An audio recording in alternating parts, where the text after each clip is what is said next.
So having started with the B side of speed control, that is braking, we're going to look at the A side, which is acceleration. Jumps, drops, etc.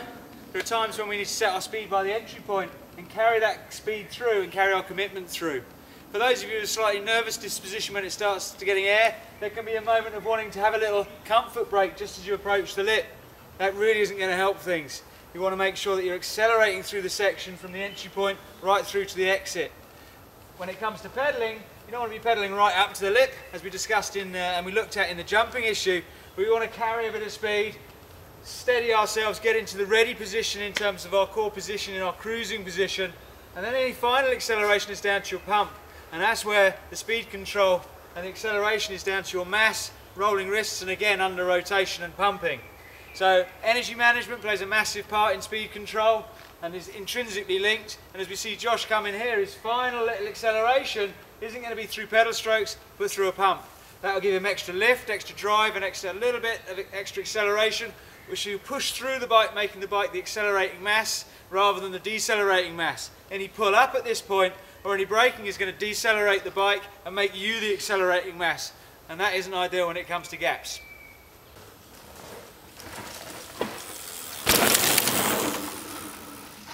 So that last acceleration, accelerating the bike through the section, was down to the pump, and that is as important a part of speed control as the braking side, and it'll get you out of as much trouble, more trouble than perhaps going in too slowly, which obviously can leave you in a whole world of despair. Similar principle. For many people, a similar set of performance cues in terms of anticipation, a little bit of input on the landing. Same thing we're looking at really is which is accelerating the bike through the section. So again, temptation if you're a little bit nervous as you're coming and approaching in is just to have a little checking brake, a little comfort brake. That really isn't going to serve you well. So by the time you come through the entry point, just accelerate through the section.